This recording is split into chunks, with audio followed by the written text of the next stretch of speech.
Olá pessoal, vamos falar rapidamente aí sobre a advocacia e a defensoria pública, a advocacia privada no caso, né? Então, a Constituição reservou aos advogados um artigo especial, né, o artigo 133, dedicado exclusivamente aos advogados, em geral, né? O advogado é indispensável à administração da justiça, sendo inviolável por seus atos e manifestações no exercício da profissão. Mas essa inviolabilidade ela não é absoluta, tá? A própria Constituição afirma que será exercida essa profissão nos termos da lei. Inviolabilidade nos termos da lei. Então existem limites também ao exercício da advocacia pelos causídicos. O advogado não pode ofender de qualquer forma os serventuários da justiça, os magistrados. Não é? Existem limites para a atuação, assim como os parlamentares também têm a sua liberdade de manifestação, não é? Se bem que o parlamentar federal ele tem aquela presunção absoluta de que as suas manifestações ocorridas dentro da Casa Legislativa gozam de presunção quase que absoluta de vinculação ao mandato. E aquelas que são proferidas fora da Casa Legislativa, você tem que averiguar se há compatibilidade ou não com o exercício do mandato, apesar de que em alguns casos o próprio Supremo tem entendido que, por exemplo, o parlamentar dá uma entrevista a uma rádio ou uma televisão e ali ele ofende alguém nessa entrevista em que não tem nada a ver com o exercício da atividade legiferante, que poderia haver aí a responsabilização. Então, no caso do advogado também há essa diferenciação. Então, por exemplo, o que o Supremo decidiu aqui no recurso extraordinário 585/901, relator o ministro Dias Toffoli? A inviolabilidade do advogado por seus atos e manifestações, estabelecida blá blá blá, é relativa, não alcançando todo e qualquer crime contra a honra. A jurisprudência do Supremo é pacífica no sentido que o crime de calúnia não é alcançado pela imunidade. Então você tem um precedente. Quais são os crimes contra a honra? Você tem a injúria, né? Você tem a difamação e você tem a calúnia.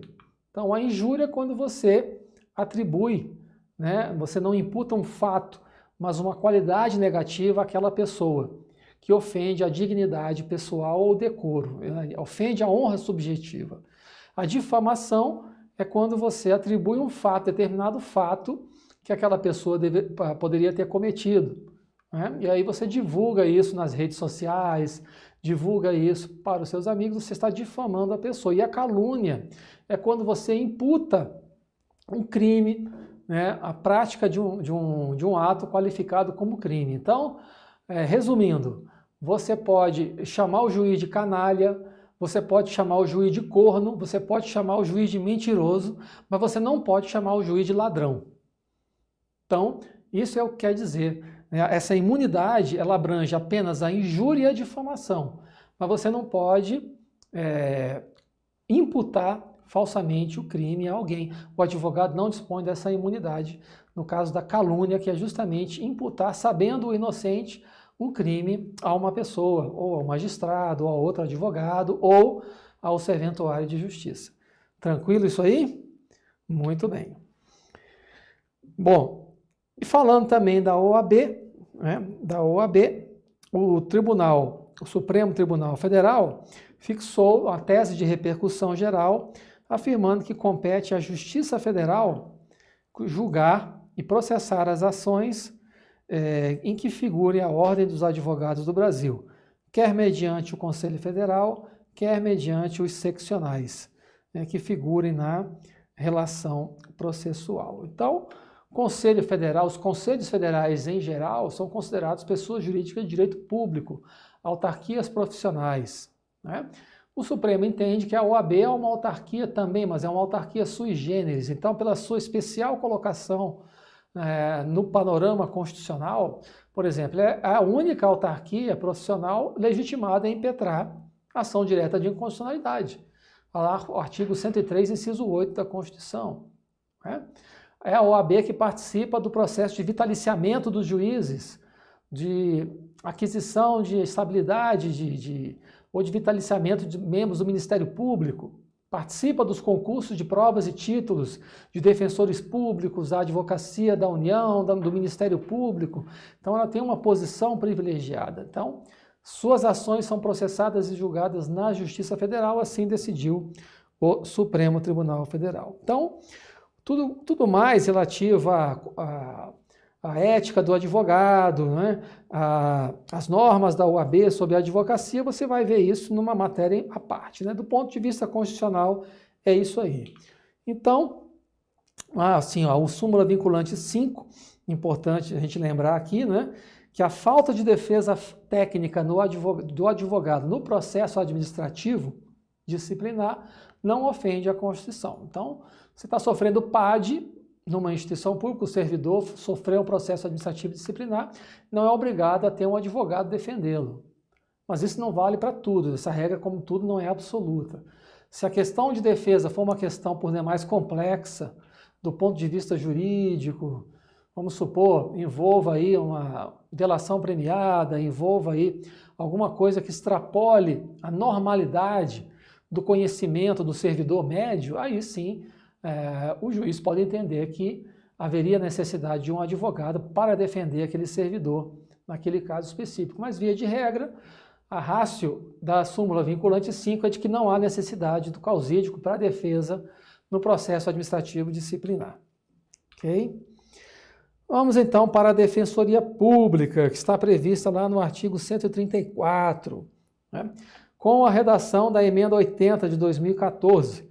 Defensoria Pública é instituição permanente, também essencial à função jurisdicional do Estado, incumbindo-lhe a orientação jurídica, a promoção dos direitos humanos, isso foi inserido pela emenda constitucional 80, e a defesa em todos os graus judicial e extrajudicial dos direitos individuais e coletivos, de forma integral e gratuita aos necessitados. Então, você lembra lá do inciso 74 da Constituição Federal, que o Estado promoverá a defesa,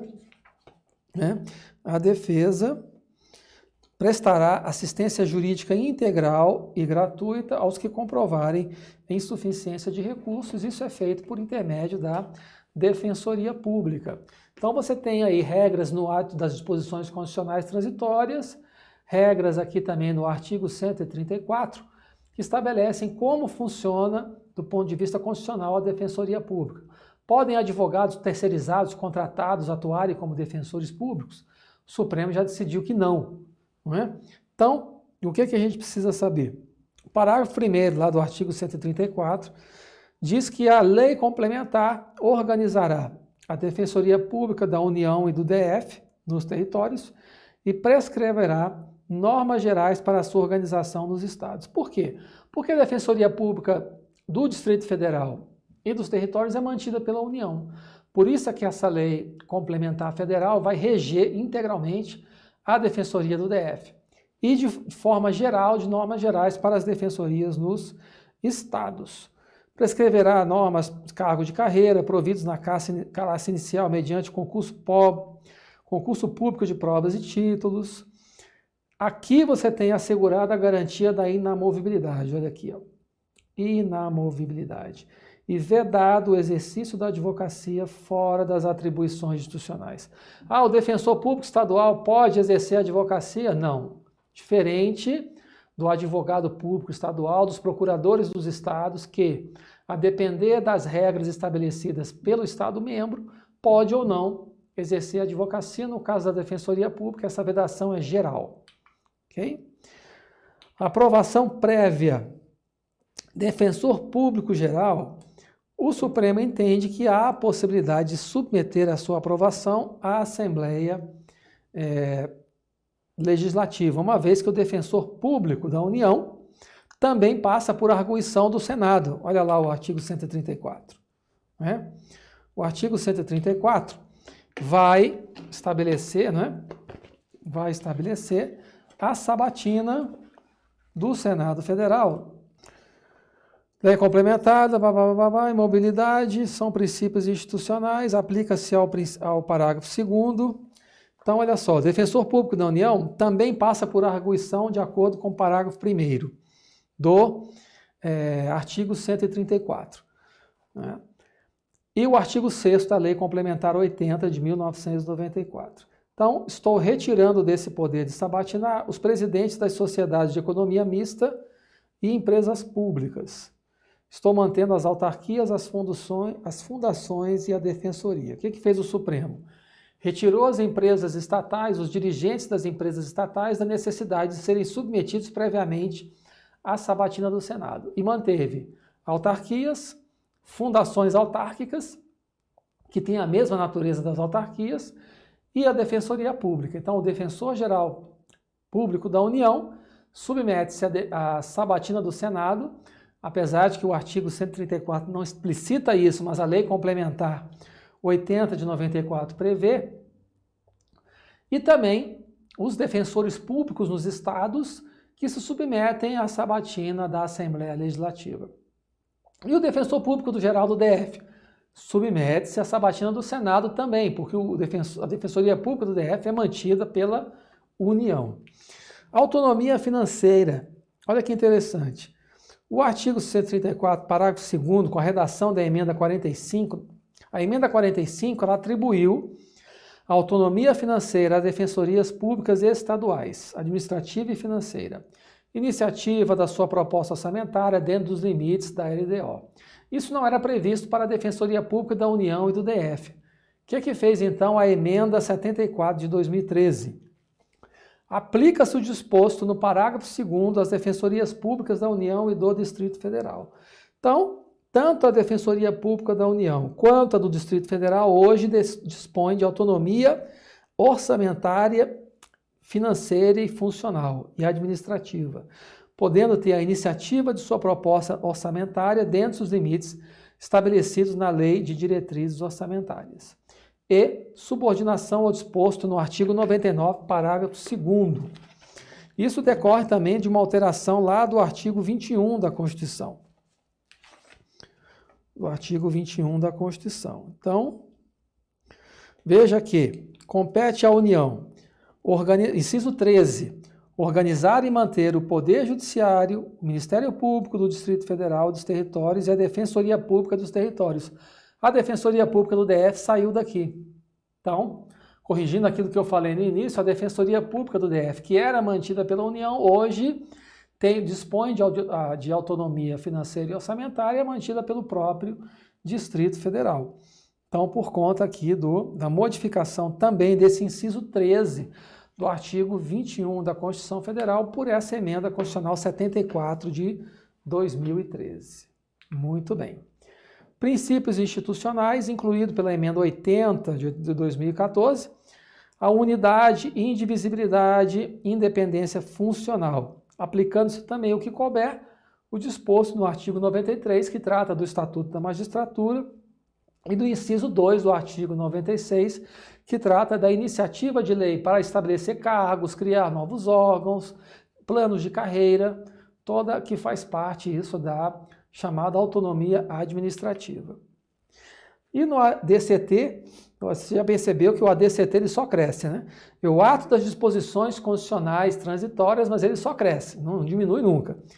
Então, o artigo 98, que foi introduzido por essa emenda 80, afirma que o número de servidores públicos na unidade jurisdicional de defensores públicos será proporcional à demanda pelo serviço da defensoria à respectiva população. Então, como nem todos os estados dispunham de defensoria pública, e aí um estado ou outro contratava advogado para fazer o papel de defensor, né, o município também, então o artigo 98 do ADCT, incluído pela emenda 80, estabeleceu um prazo de 8 anos para que os estados, todos os estados detenham defensores públicos. E durante o decurso desse prazo de 8 anos, a lotação dos defensores ocorrerá prioritariamente nas regiões com maiores índices de exclusão social e adensamento populacional. Ok?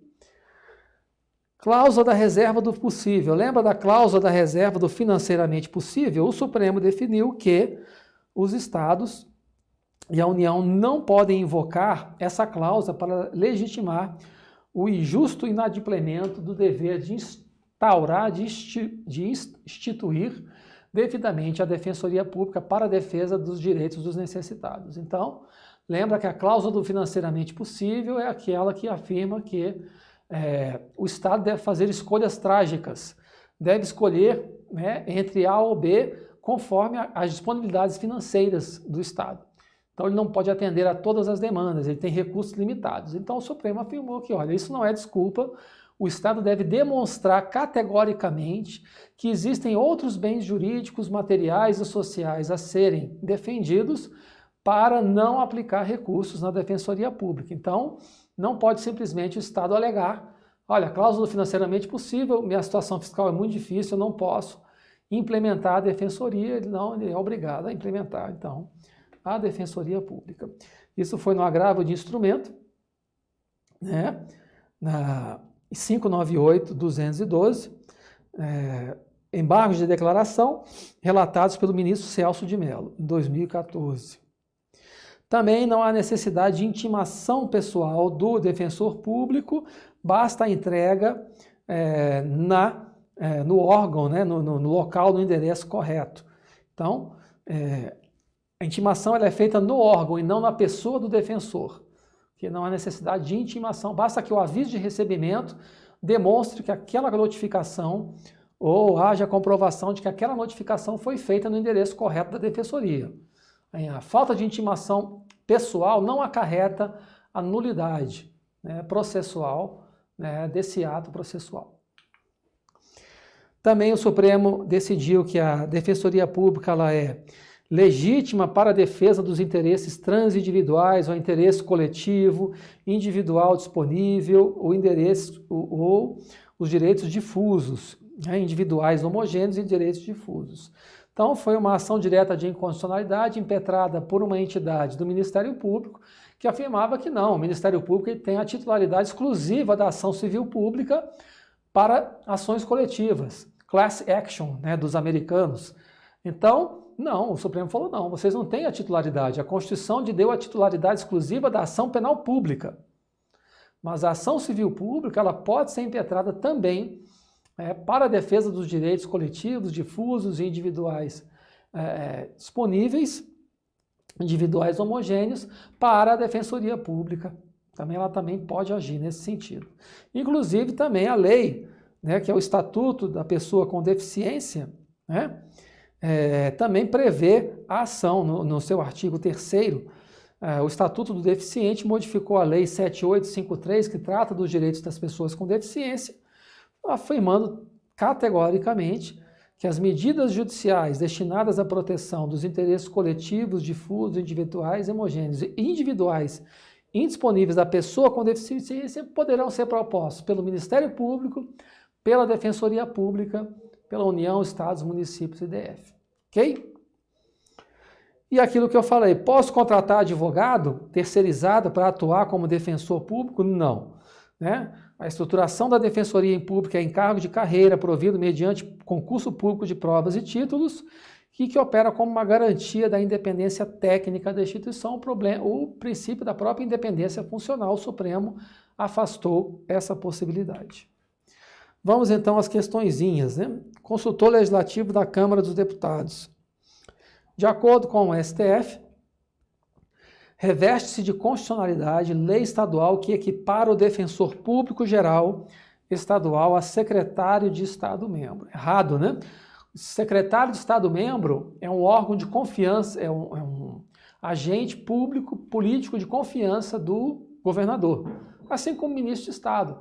Pode ser destituído a qualquer momento. O defensor público geral não. Né?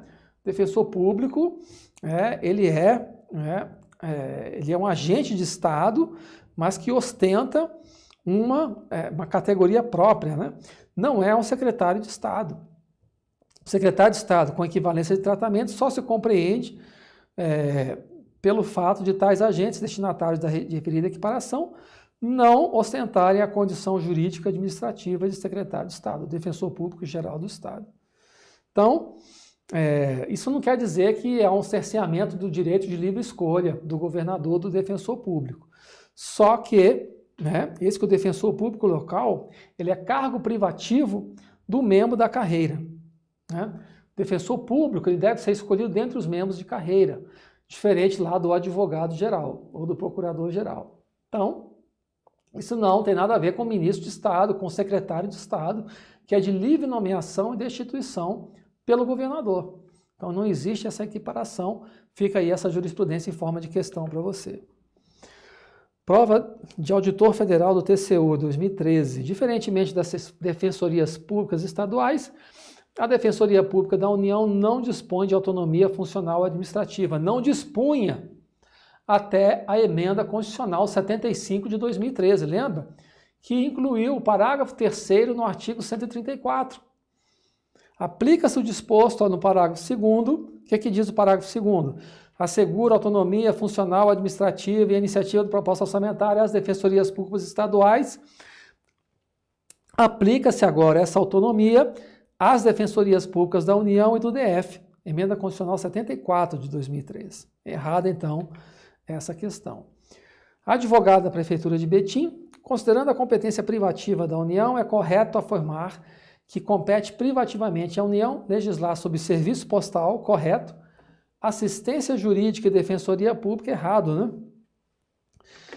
Artigo 22, compete, né, privativamente à União legislar sobre serviço postal, mas o artigo 24 afirma que se trata de competência concorrente legislar sobre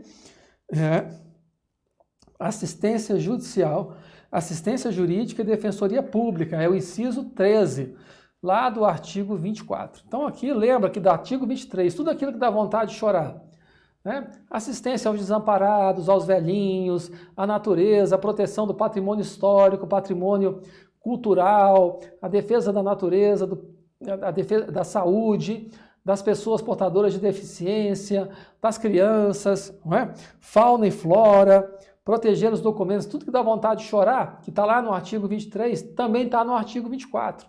É de competência comum material, União, Estados, DF e municípios. No 23, competência comum legislativa, União, Estados e DF, só, no 24. E aí se inclui a Defensoria Pública, que é a responsável por defender os direitos e interesses daqueles mais vulneráveis, daqueles que são hipossuficientes. Ok? Errado, então, essa questão.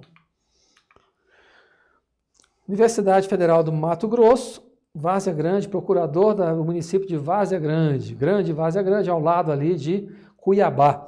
Compete privativamente ao Ministério Público promover a ação civil pública para a proteção do patrimônio público social, do meio ambiente e de outros interesses difusos coletivos. Isso era o que queria o Ministério Público na ação direta de inconstitucionalidade. O Supremo falou que não.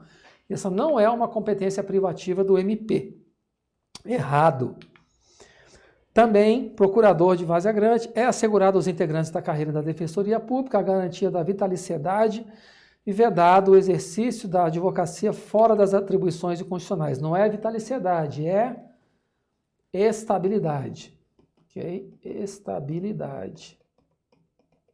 Cuidado. Vitaliciedade é só para magistrado e membros do Ministério Público. Advocacia Pública e Defensoria Pública deem estabilidade no serviço público. Ok? É o próprio parágrafo 1º do artigo 134, proviso na carga inicial, mediante concurso público de provas e títulos, assegurada a seus integrantes a garantia da inamovibilidade, né, e vedado o exercício da advocacia fora das atribuições institucionais, aplica-se aqui a regra geral da estabilidade dos servidores públicos. Promotor de Justiça da Bahia, 2018.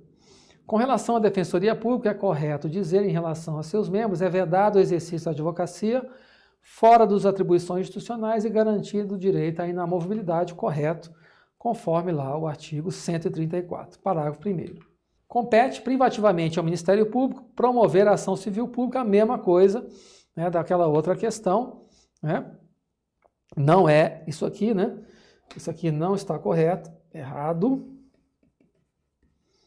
Porque a Defensoria Pública também pode, né, exercer impetrar essa ação civil pública para a proteção do patrimônio público e social e outros interesses difusos e coletivos.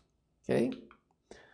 Próximo bloco, nós vamos iniciar a defesa do Estado das instituições democráticas com o estado de sítio e o estado de defesa.